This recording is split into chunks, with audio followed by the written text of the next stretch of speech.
Student, स्वागत है आपका स्टडी 24 क्लासेस के इस लेटेस्ट वीडियो में।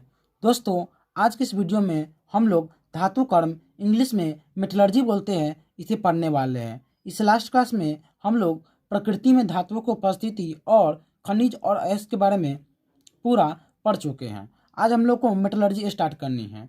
हम लोग हल्का रिविजन करते हैं कि खनिज क्या होती है और अयस्क क्या होती है। खनिज की परिभाषा है पृथ्वी की परत में विद्यमान धातु युक्त ठोस पदार्थ जैसे तत्व या यौगिक को हम लोग खनिज कहते हैं। अर्थात पृथ्वी की परत में जो तत्व और यौगिक होती है, ठोस युक्त पदार्थ, उसे हम लोग खनिज कहते हैं। और खनिज से कम मात्रा में, कम रुपया में और ज़्यादा से ज़्यादा धातु प्राप्त हो, और इसे हम लोग अयस्क कहते हैं। खनिज जो पृथ्वी की परत में धातु युक्त ठोस पदार्थ होती है और उससे, खनिज से हम लोग अयस्क प्राप्त करते हैं। मतलब उसमें जब बहुत कम खर्चा में है, मतलब अच्छा से धातु निकल जाए, ज़्यादा से ज़्यादा धातु निकल जाए, तो उसे हम लोग अयस्क बोलते हैं। तो खनिज और अयस्क के बारे में डिटेल से हम लोग इसे लास्ट क्लास में पढ़ चुके थे। आज बस खनिज और अयस्क के बारे में हल्का रिवीजन कर लिए। तो चलिए दोस्तों, बिना देर किए हुए धातु कर्म स्टार्ट करते हैं, जिसे इंग्लिश में मेटलर्जी कहते हैं। देखिए, इसका परिभाषा क्या है। अयस्कों से धातुओं के निष्कर्षण एवं उनके शोधन की प्रक्रिया धातु कर्म कहलाती है। मतलब अयस्कों से जो अयस्क होती है, पहले हम लोग तो खनिज निकालते हैं पृथ्वी से, और खनिज से हम लोग पहले अयस्क बनाते हैं। मतलब उसको बहुत कम रुपया में, कम खर्चा का रुपया में उसको अयस्क प्राप्त करते हैं। बहुत ज़्यादा, मतलब कि बहुत कम खर्च हो, ज़्यादा इसमें परेशानी भी ना हो, कम खर्चा में अयस्क प्राप्त करते हैं। और अयस्कों से हम लोग धातु निकालते हैं, धातु का शोधन करते हैं, उसमें धातु निकालते हैं। तो इसमें से भी जितने भी धातुओं का उसमें क्या करते हैं, अलग कर देते हैं। जितने भी बेकार सामान उसको फेंक देते हैं। तो धातुओं के निष्कर्षण एवं उनके शोधन की प्रक्रिया हमारा धातु कर्म कहलाती है। देख लीजिए परिभाषा। अयस्कों से, जो मेरा अयस्क होती है, अयस्कों से धातुओं के निष्कर्षण, मतलब उसमें से धातु का निष्कर्षण कर दे एवं उनके शोधन की प्रक्रिया मेरा धातु कर्म कहलाती है। तो अयस्कों से धातुओं के निष्कर्षण एवं उनके शोधन की प्रक्रिया मेरा धातु कर्म कहलाती है। धातु कर्म क्या होती है, परिभाषा फिर से देख लीजिए। अयस्कों से धातुओं के निष्कर्षण एवं उनके शोधन की प्रक्रिया मेरा धातु कर्म कहलाती है। चलिए हम लोग आगे बढ़ते हैं। आगे क्या है, आप लोग धातु कर्म की परिभाषा नोट कर लीजिएगा। आगे देखिए, धातु कर्म में प्रयुक्त होने वाले कुछ मुख्य पद है, उसके बारे में, कुछ मुख्य पद के बारे में हम लोग पढ़ेंगे। पहले तो हम लोग धातु की क्या बोलते हैं, धातु कर्म की परिभाषा देखिए कि धातु कर्म क्या होती है। मतलब उसे शोधन करने की प्रक्रिया को हम लोग धातु कर्म कहते हैं। पहला नंबर, इसके कुछ मुख्य पद में पहला नंबर है गैंग, कि गैंग क्या होती है। तो गैंग के बारे में आप लोग देख सकते हैं। पृथ्वी की परत से पृथ्वी की परत से प्राप्त अयस्क में कई प्रकार के अवांछनीय पदार्थ, जैसे हम लोग पृथ्वी की परत से अयस्क निकालते हैं, खनिज निकालते हैं, अयस्क निकालते हैं, तो उसमें बहुत सारे अवांछनीय पदार्थ होगा। जैसे कि होगा उसमें बालू, कंकड़, मिट्टी, मिट्टी के टुकड़े होगा, बहुत सारे चीज होगा। तो इस पदार्थ को, जो अवांछनीय पदार्थ को हम लोग गैंग कहते हैं। क्या कहते हैं, गैंग कहते हैं। पृथ्वी की परत में जो प्राप्त होती है, अयस्क में प्राप्त हम लोग अयस्क निकालते हैं, उसमें बहुत सारे अवांछनीय पदार्थ होती है। कई सारे के अवांछनीय पदार्थ होती है, उससे हम लोग साइड करते हैं। और जो अवांछनीय पदार्थ उसमें आ जाता है, बालू आ जाएगी, कंकड़ आ जाएगी, मिट्टी के टुकड़े आ जाएगी, इस सबको हम लोग गैंग कहते हैं। क्या कहते हैं, गैंग कहते हैं। फिर से देखिए परिभाषा क्या है। पृथ्वी की परत से प्राप्त अयस्क में कई प्रकार के अवांछनीय पदार्थ होते हैं। क्या होते हैं, बहुत सारे, कई प्रकार के अवांछनीय पदार्थ होते हैं। पृथ्वी की परत से हम जो अयस्क निकालते हैं, इनमें बहुत सारे अवांछनीय पदार्थ होते हैं।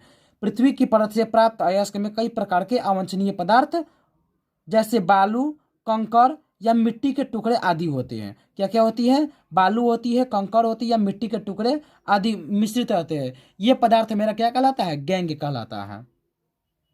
देखे हैं, और गैंग की परिभाषा देखते हैं कि अयस्क से हम लोग, उसमें बहुत सारे अवांछनीय पदार्थ होती है, जैसे कि उसमें बालू होता है, कंकड़ होता है, मिट्टी के टुकड़े होता है। इस अवांछनीय पदार्थ को हम लोग गैंग कहते हैं। चलिए अब हम दूसरा नंबर की तरफ बढ़ते हैं। अयस्क का सांद्रण है दूसरा नंबर, उसकी तरफ बढ़ते हैं कि अयस्क का सांद्रण क्या होता है। तो अयस्क सांद्रण, कि अयस्क जो हम लोग निकालते हैं, पृथ्वी से खनिज निकालते हैं, फिर अयस्क निकालते हैं, तो अयस्क में विद्यमान अपद्रव्यों को दूर करना अयस्क का सांद्रण कहलाता है। क्या है, अयस्क में विद्यमान अपद्रव्यों को दूर करना अयस्क का सांद्रण कहलाता है। तो हम जो अयस्क निकालते हैं, उसमें बहुत सारे अपद्रव्य रहता है, और उसी को दूर करना अयस्क का सांद्रण कहलाता है। मतलब जितने भी अपद्रव्य उसमें लगे हुए रहते हैं, जैसे आप लोग अभी गैंग के बारे में देखिए कि उसमें बालू रहती है, कंकड़ रहती है, मिट्टी के टुकड़े रहते हैं, तो बहुत सारे उसमें अपद्रव्य लगे रहते हैं। उस अपद्रव्य को दूर करने को हम लोग अयस्क का सांद्रण कहते हैं। पहले तो हम लोग खनिज निकालते हैं, खनिज से फिर अयस्क प्राप्त करते हैं, और अयस्क में जितने भी सारे अपद्रव्य लगा हुआ है उसको दूर करते हैं। उस अपद्रव्य को दूर करना ही अयस्क का सांद्रण कहलाता है। फिर से देख लीजिए, अयस्क में विद्यमान अपद्रव्यों को दूर करना अयस्क का सांद्रण कहलाता है। पहला नंबर हम लोग देखिए धातु कर्म क्या होती है, फिर देखिए गैंग क्या होती है, फिर देखिए अयस्क के सांद्रण क्या होती है। समझ में आ गई होगी कि अयस्क के सांद्रण क्या होता है। तो अयस्क में विद्यमान अपद्रव्यों को दूर करना अयस्क का सांद्रण कहलाता है। जितने भी अपद्रव्यों को दूर कर दीजिए उसी को हम लोग अयस्क का सांद्रण कहते हैं। चलिए अब हम लोग निस्तापन देखते हैं, निस्तापन क्या होती है। निस्तापन देखिए, अयस्क को निम्न ताप पर वायु की सीमित मात्रा में गर्म किया जाता है तथा ऑक्साइड में बदलने की प्रक्रिया निस्तापन कहलाता है। अभी तो परिभाषा देखे हैं, एग्जाम्पल से समझते हैं कि एग्जाम्पल से आपको बढ़िया समझ में आएगी। क्या बोलता है, अयस्क को निम्न ताप पर, अयस्क को निम्न ताप पर, तो हम यहाँ पे अयस्क ले लेते हैं कैल्शियम कार्बोनेट। क्या लेते हैं, ये मेरा कैल्शियम कार्बोनेट है, हिंदी में लिख दिया कैल्शियम कार्बोनेट। कहता है अयस्क को निम्न ताप पर, निम्न ताप पर वायु की सीमित मात्रा में गर्म किया जाता है। वायु की सीमित मात्रा लेते हैं और यहाँ पर अयस्क को निम्न ताप पर हम लोग वायु की सीमित मात्रा में गर्म करते हैं। क्या करते हैं, हीट देते हैं, गर्म कर रहे हैं। सीमित मात्रा में गर्म किया जाता है, इसको गर्म कर रहे हैं सीमित मात्रा में, तथा ऑक्साइड में बदलने की प्रक्रिया निस्तापन कहती है। तो हम लोग अयस्क ले लिए, अयस्क को सीमित मात्रा में, वायु की सीमित मात्रा में, हवा की सीमित मात्रा में गर्म करते हैं। और गर्म करने पर मेरा कैल्शियम कार्बोनेट, जो मेरा कैल्शियम कार्बोनेट है, गर्म करने पर कैल्शियम ऑक्साइड प्राप्त होती है। क्या प्राप्त होती है, कैल्शियम ऑक्साइड प्राप्त, गर्म करने पर कैल्शियम ऑक्साइड प्राप्त होती है और कार्बन डाइऑक्साइड प्राप्त होती है। तो देख लीजिए फिर से, अयस्क को निम्न ताप पर, अयस्क मेरा कैल्शियम कार्बोनेट को एकदम निम्न ताप पर वायु की सीमित मात्रा में, वायु की सीमित मात्रा होनी चाहिए, सीमित मात्रा में गर्म किया जाता है। तो ये कैल्शियम कार्बोनेट ले लिए, अब वायु की सीमित मात्रा में इसको हम गर्म करना शुरू कर दिए, गर्म किया जाता है तथा ऑक्साइड में बदलने की प्रक्रिया, और उसको जब गर्म करते हैं तो गर्म करते हैं तो कैल्शियम ऑक्साइड में बदलता है। किस में बदलता है, कैल्शियम ऑक्साइड में। तो गर्म करने पर ऑक्साइड में बदलने की प्रक्रिया निस्तापन कहलाती है। क्या कहलाती है, निस्तापन कहलाती है।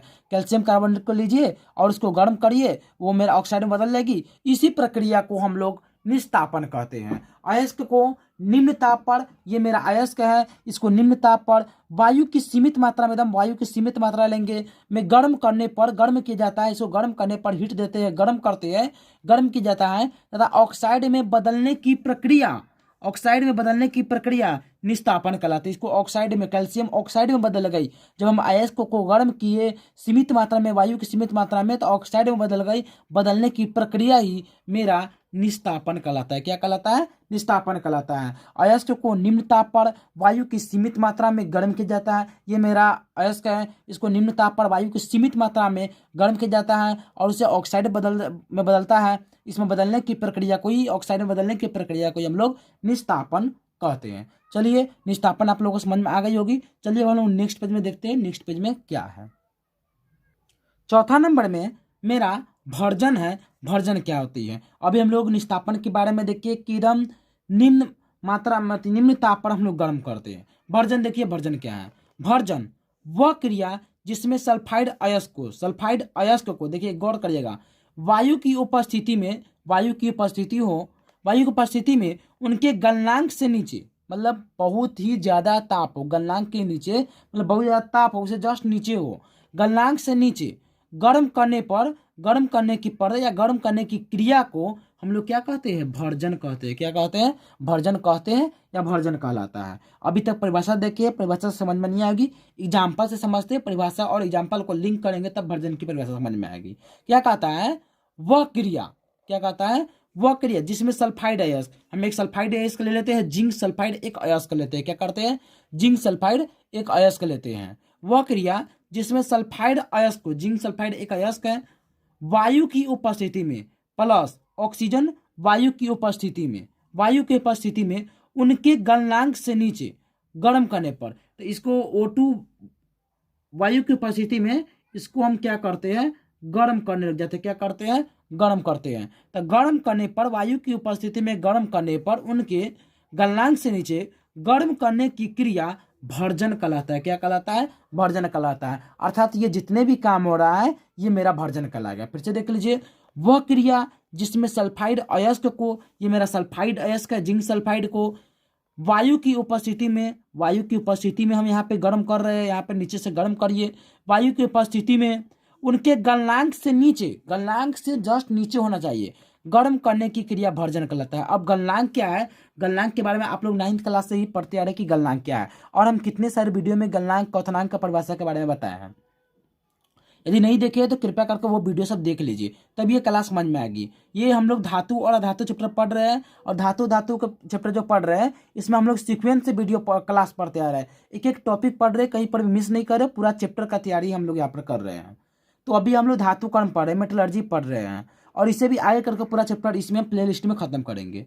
भर्जन देखिए, वह क्रिया जिसमें सल्फाइड अयस्कों को वायु की उपस्थिति होना चाहिए, वायु की उपस्थिति में उनके गलनांक से नीचे गर्म करने पर, गलनांक से नीचे हम लोग गर्म करते हैं, करने की क्रिया भर्जन कहलाता है। हम लोग यहाँ पे सल्फाइड अयस्क ले लिए, ऑक्सीजन की उपस्थिति में सल्फाइड अयस्क को हम लोग गर्म करते हैं, तो गर्म करने पर मेरा जिंक ऑक्साइड प्राप्त होती है। क्या प्राप्त होती है? जिंक ऑक्साइड प्राप्त होती है, और सल्फर डाइऑक्साइड प्राप्त होती है। एक मेरा जिंक ऑक्साइड प्राप्त होगा और एक सल्फर डाइऑक्साइड प्राप्त होता है। तो इसी क्रिया को हम लोग भर्जन कहते हैं। क्या कहते हैं? भर्जन कहते हैं। वह क्रिया जिसमें सल्फाइड अयस्क को वायु की उपस्थिति में उनके गलनांक से नीचे गर्म करने की क्रिया भर्जन कहलाता है। इतना बार बोल भी दी है, आप लोग को याद हो जाना चाहिए कि भर्जन किसे कहते हैं। चलिए अब हम लोग नेक्स्ट नंबर 5वां नंबर देखते हैं कि 5वां नंबर क्या है। 5वां नंबर मेरा गालक है। देखते हैं गालक किसे कहते हैं।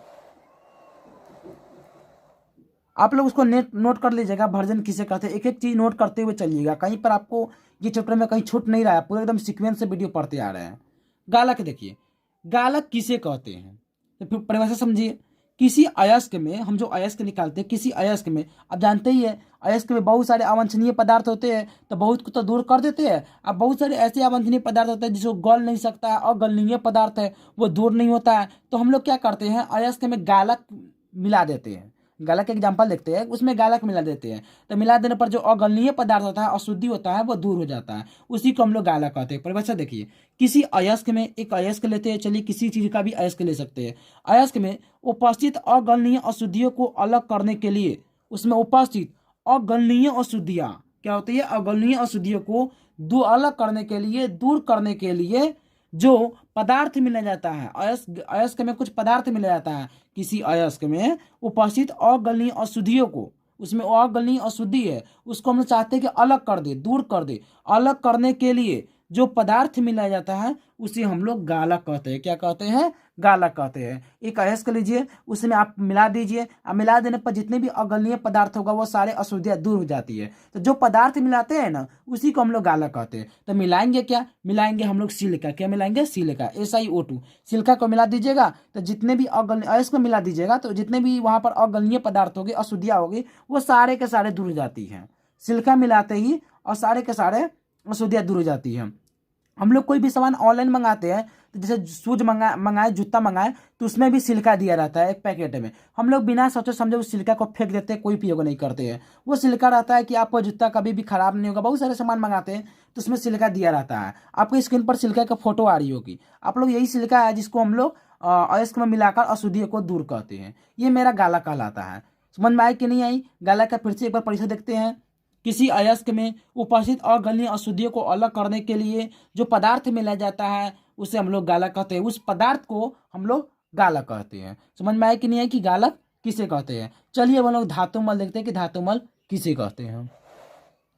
मेरा 5वां नंबर है कि धातुमल किसे कहते हैं। देखिए धातुमल क्या है, तो अयस्क में उपस्थित अशुद्धियां की अयस्क में उपस्थित अशुद्धियों की गालक की क्रिया फलस्वरूप बने गलनीय पदार्थ को धातुमल कहते हैं। क्या कहते हैं? धातुमल कहते हैं। ये जो पहले यहाँ पर हम क्या करते हैं, अयस्क है, अयस्क में बहुत सारे अशुद्धि होती है, तो उस अशुद्धि को ले लेंगे और अशुद्धि को दूर करने के लिए हम लोग किसको मिलाते हैं? गालक को। जैसे सिलिका को मिला देते हैं तो गालक अशुद्धि के साथ मिल जाती है, और अशुद्धि और गालक मिलकर एक गलनीय पदार्थ बनाती है। क्या बनाती है? गलनीय पदार्थ। उस गलनीय पदार्थ को हम लोग धातुमल कहते हैं। क्या कहते हैं? धातुमल। अर्थात जो अयस्क का अशुद्धि और गालक मिलकर मेरा धातुमल जो अगलनीय पदार्थ बनती है उसे हम लोग धातुमल कहते हैं। मतलब अयस्क का अशुद्धि और शुद्धि के साथ हम गालक को जब मिला देते हैं तो जो मेरा अगलनीय पदार्थ बन जाता है उसी को हम लोग धातुमल कहते हैं। जैसे देख सकते हैं, अयस्क में उपस्थित अशुद्धियों की गालक की क्रिया के फलस्वरूप बने गलनीय पदार्थ को धातुमल कहते हैं। अयस्क में उपस्थित अशुद्धियों की गालक की क्रिया के फलस्वरूप बने गलनीय पदार्थ, यहाँ पर जो गलनीय पदार्थ बनता है, बने गलनीय पदार्थ को धातुमल कहते हैं। धातुमल की परिभाषा समझ में आई कि नहीं आई, कि अयस्क में उपस्थित अशुद्धियों की गालक की क्रिया के फलस्वरूप बने गलनीय पदार्थ को हम लोग धातुमल कहते हैं। जैसे यहाँ पर अशुद्धि APO यहाँ पर है, SiO2 सिलिका के साथ जब अभिक्रिया कराते हैं तो AP का Fe, Si का Si, O2 और एक 3, तो ऑक्सीजन 3, इसको हम लोग फेरस सिलिफेंट कहते हैं। क्या कहते हैं? फेरस सिलिफेंट कहते हैं। धातुमल समझ में आई कि नहीं है, कि धातुमल किसे कहते हैं? अर्थात अयस्क में जो अशुद्धि होती है और गालक से जब उसको अभिक्रिया कराते हैं तो उसे एक गलनीय पदार्थ बनता है, उस गलनीय पदार्थ को हम लोग धातुमल कहते हैं। क्या कहते हैं? धातुमल कहते हैं। चलिए इसे हम लोग लास्ट वाला देखते हैं कि अब 7वां नंबर इससे लास्ट क्या है, नेक्स्ट पेज में हम लोग देखते हैं। ये मेरा लास्ट नंबर क्वेश्चन है कि प्रगलन किसे कहते हैं। देखिए प्रगलन क्या होती है। तो अयस्क में उचित गालक मिलाकर, जो अयस्क है उसमें उचित गालक मिला दीजिए, मिलाकर मिश्रण को जो क्या बोलते हैं, उसमें जो अशुद्धि होती है अयस्क में उचित गालक मिलाकर हम लोग अयस्क में जो अशुद्धि होती है उचित गालक मिलाकर उसमें मिश्रण को, जो मेरा मिश्रण बन जाएगा, उस ताप पर गलाने की क्रिया को प्रगलन कहते हैं। क्या कहते हैं? प्रगलन कहते हैं। अयस्क में उचित गालक मिलाकर जितना उसमें अशुद्धि है, अशुद्धि में उचित गालक मिला दीजिए और मिलाकर मिश्रण को उच्च ताप पर, जो मेरा मिश्रण बनेगा उसको उच्च ताप पर गर्म करिए, और उच्च ताप पर गर्म करने पर उसको गलाने की क्रिया ही मेरा प्रगलन कहलाता है। क्या कहलाता है? प्रगलन। अयस्क में फिर से देखिए, अयस्क जो हम लोग निकालते हैं उसको उचित गालक मिलाकर, उसमें उचित गालक मिला दीजिए और उचित गालक मिलाकर मिश्रण को, जो मेरा मिश्रण बनेगा, उच्च ताप पर गलाने की क्रिया को हम लोग प्रगलन कहते हैं। जैसे कि यहाँ पर मेरा प्रगलन का एग्जाम्पल दिया हुआ, आप लोग पढ़ लीजिएगा, एक एक करके पढ़ते चलिए, इसको नोट्स बनाते चलिए कि कौन सा क्या है, नोट्स बनाकर चलिएगा तभी समझ में आएगी। प्रगलन क्या है? अयस्क जो होता है, अयस्क में उचित गालक मिला दीजिए और मिलाने पर मिश्रण को उच्च ताप पर गर्म करने की, गलाने की क्रिया को ही हम लोग प्रगलन कहते हैं। तो चलिए आज हम लोग प्रगलन तक पढ़ लिए कि प्रगलन किसे कहते हैं, और इसे लास्ट क्लास में हम फिर हम लोग अगले क्लास में हम लोग इसे आगे बढ़ाएंगे। इससे आगे हम लोग धातु कर्म का सिद्धांत है उसके बारे में पढ़ेंगे कि धातु कर्म का सिद्धांत क्या होती है। तो आज हम लोग क्लास को यहीं पर एंड करते हैं। एक बार हम रिवीजन कर लेते हैं कि आज की क्लास में हम लोग क्या क्या पढ़े हैं। शुरू करते हैं कि हम लोग आज क्या क्या पढ़े। पहले हम लोग धातु कर्म पढ़े हैं, उसको हम देखते हैं कि धातु कर्म क्या होती है। धातु कर्म की परिभाषा देख सकते हैं कि अयस्क से धातुओं के निष्कर्षण एवं उनके शोधन की प्रक्रिया धातु कर्म कहलाती है। क्या कहलाती है? धातु कर्म कहलाती है। मतलब अयस्क से जो धातु प्राप्त करते हैं उस क्रिया को हम लोग धातु कर्म कहते हैं। धातु कर्म में मुख्य प्रयुक्त होने वाले कुछ मुख्य पद है। पहला नंबर गैंग, जो बताई है कि पृथ्वी के परत में जो अवांछनीय पदार्थ होती है, बालू कंकड़ मिट्टी, उसे गैंग कहते हैं। फिर दूसरा नंबर हम लोग का है अयस्क का सांद्रण, कि अयस्क का सांद्रण क्या होती है? तो अयस्क में विद्यमान अपद्रव्यों को दूर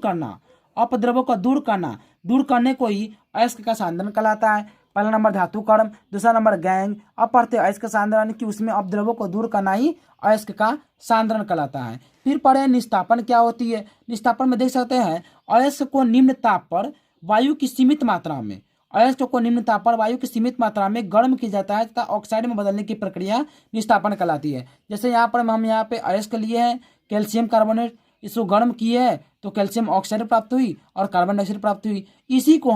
इसी प्रक्रिया को हम लोग निस्तापन कहते हैं। अब हम लोग नेक्स्ट पेज में देखते हैं कि नेक्स्ट पेज में क्या है। नेक्स्ट पेज में हम लोग का भर्जन है। भर्जन देखते हैं कि भर्जन किसे कहते हैं। भर्जन में देख सकते हैं कि वह क्रिया जिसमें सल्फाइड अयस्क को वायु की उपस्थिति में उनके गलनांक से नीचे गर्म करने पर क्रिया भर्जन कहलाता है। जिंक सल्फाइड है, ऑक्सीजन की उपस्थिति में गलनांक से नीचे गर्म करते हैं तो जिंक ऑक्साइड प्राप्त होती है और सल्फर डाइऑक्साइड प्राप्त होती है। इसी क्रिया को हम लोग भर्जन कहते हैं। आगे देखिए गालक किसे कहते हैं, कि गालक क्या है। तो किसी अयस्क में उपस्थित अगलनीय अशुद्धियों को अलग करने के लिए जो पदार्थ मिला जाता है उसे गालक कहते हैं। जैसे सिलिका को हम लोग आपको बता ही दिए कि सिलिका क्या होती है। फिर आगे है धातुमल किसे कहते हैं। तो धातुमल देख लीजिए कि जो मेरा अयस्क में अशुद्धि होती है और गालक जो दोनों मिल जाती है तो एक गलनीय पदार्थ बनाती है, उसे हम लोग धातुमल कहते हैं। तो अयस्क में उपस्थित अशुद्धियों को ही गालक की क्रिया फलस्वरूप बने गलनीय पदार्थ को धातुमल कहते हैं। चलिए अब हम लोग लास्ट देखते हैं प्रगलन किसे कहते हैं। प्रगलन में देखिए कि अयस्क में उचित गालक मिलाकर, जो मेरा अयस्क होता है उसमें उचित गालक मिलाकर मिश्रण को, जो मेरा मिश्रण बनेगा उसको उच्च ताप पर गलाने की क्रिया, उस उच्च ताप पर गलाइए तो गलाने की क्रिया को हम लोग क्या कहते हैं, प्रगलन कहते हैं। तो चलिए दोस्तों क्लास को यहीं पर एंड करते हैं। अब इससे लास्ट क्लास में हम लोग इसके सिद्धांत के बारे में पढ़ेंगे। तो आप लोग इस वीडियो को लाइक करिए, कमेंट करिए, ज़्यादा से ज़्यादा शेयर करिए। Thank you.